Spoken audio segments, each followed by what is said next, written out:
nuxurkii munaasabadda gudoomiye Faysal baa yidhi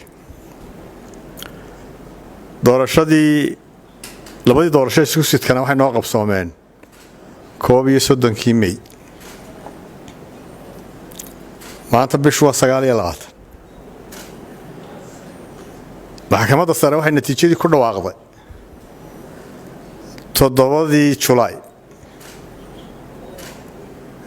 madaxweynaha dastuurku wuxuu siiyay 30 maalmood madaxweyne soo hormaray oran maayo laakiin waqtigiisii maalmaha ka hadhay maalmahan iska dhamaysto xildhibaanadu intii badnay way dul qaateen ha iska dul qaateen madaxweynuhu hadduu doono maalinta ugu dambeeya ha ka dhigo dastuur baynu leenahay xeerar baynu leenahay cid dastuurkii xiddi xeerar ka sareysa ma jirto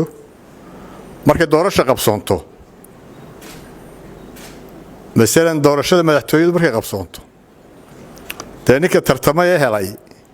marka maxkamadda sare ku dhawaaqdo ayuu madaxweyne yahay maanta la dhaarinaya waxa loo dhaarinayaa un xilkana waa la isu dhaarayaa waa waajib mudana golaha wakiiladana waa la mid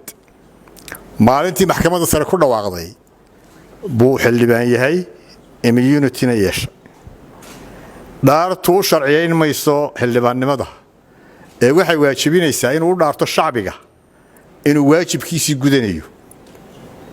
marka mudanuhu maalintii maxkamadda sare ku dhawaaqday bishii 7deeda ayuu mudane noqday habeen hore dhacdaan Soomaaliland hore uguba baanin xildhibaani ka dhawaajiyay saqadii dhexe nisaq dhexe hadlay waxa ka dhaxadliyay wax weyn u bayla tahay ninka mudane ahay dawaanin mudanaha maxkamaddu soo saartay inuu mudane yahay magaciisana ku dhawaaqday wuxuu ka hadlayaa arrin inuu dal aynu jaarnahay tegey dabeedna ciidamo ay geeyeen meel saldhiga dabeedna markii la yidhi maxaa lagu haystaa ay nimankii wada yidhaahdeen dowladdiisaa soo ashkatiisay arrintaasi inay dhab tahay oo ay xaqiiqo tahay waxay waajib ku tahay xukuumadda inay baadho weeye inay dabagasho weeye inay soo xaqiijiso weeye xildhibaan iska daaya muwaadinka ayaa xukuumadda ku waajiba inay badbaadiso waddan kale hadduu joogo hadday dhibaato la kulanto xoolihiisa iyo naftiisaba ayaa ka mas-uula hadday safaarad ku leedahay in safaaraddu ka mas-uul noqoto waa aragtaan had iyo jeer dowladda karaya marka dhibaato dhacdo muwaadiniintooda way guraan oo maraakiib iyo diyuurado soo diraan waa xilka dowladnimada taas baa waajibinaysa arrintaasi waa in xukuumaddu baadho waa inay dabagasho waa inay xaqiiqadeeda keentaa sidoo kale golaha cusub markuu fadhiisto waxa ku waajiba arrintaa inuu dabagalo oo meel kastay gasho la galo kiiskaasi waa in la xidhaa oo xaqiiqada laga keenaa inta xukuumaddan xilka hayso xitaa hadday tani xilkii ka keeni weydo ta dambe waajib ku tahay inay kiiska daboosho oo xidho waxaad maqlayseen mudanayaal axsaabta mucaaradka ka soo baxay ama isbahaysiga oo yidhi waxaanu taageeray xisbiga dowladda cid hadal haysa iyo mucaarad hadal haya iyo midna lama maqal waa garanaysaan tirada ka soo baxday ee public ku hadashay ama media la hadashay ee kulmiye ahayd ee tiri waxaanu taageeray isbahaysiga mucaaradka maalintii ay ka soo baxeen ilaa imaka xamba socota waa la dacweynayaa waa la dhibaataynayaa waa loo hanjabayaa arrimahaasina arrimo dalkan iyo dowladnimada midna ku fiican maaha hadduu dee madaxweynuhu leeyahay kuwa mucaaridku xaq bay u leeyihin meeshay doonaan inay maraan dee kuwa kulmiyana xaq bay u leeyihin meeshay doonaan inay maraan waxaa idin weliba xisbigiisii joogo laakiin dii hadduu isagu bilaabay waana isku xuquuq noqdaanoo waaba khalad laakiin dee hadduu yidhaa kuwaygana kuwa xagga ka yimaadaana waa okay wax dhibi ma jiro taasi suurtogeli mayso wax la aqbali karayana maaha cid qaadanaysaana ma jirto ila hadido iyo in loo hanjabo mudanahana waa xaaraan waana sharci daro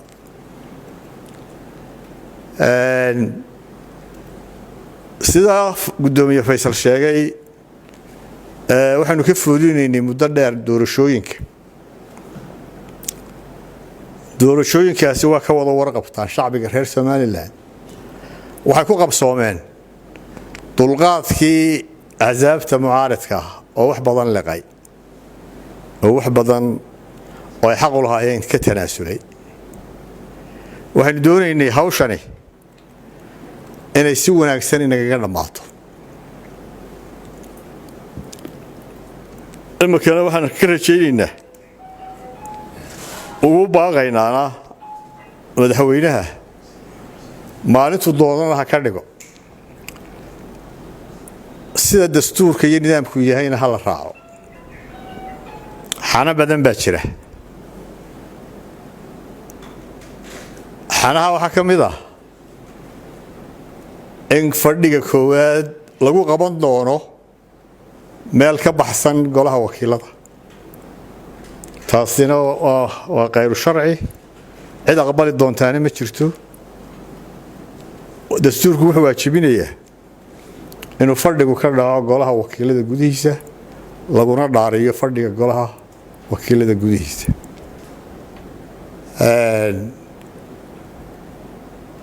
waxaan rajaynayaa waajibaadka dee faraha badan ee gudoomiye Faysal ka hadlayay iyo galdaloolooyinka faraha badan inaan noqon wax caadaaho inagu soo noqnoqda oo aynu hore uga soconno doorashadii oo aynu qabsanno hawlaha faraha badan ee noo yaala ee noo qabyada ah ay ka mid tahay doorashadii golaha guurtida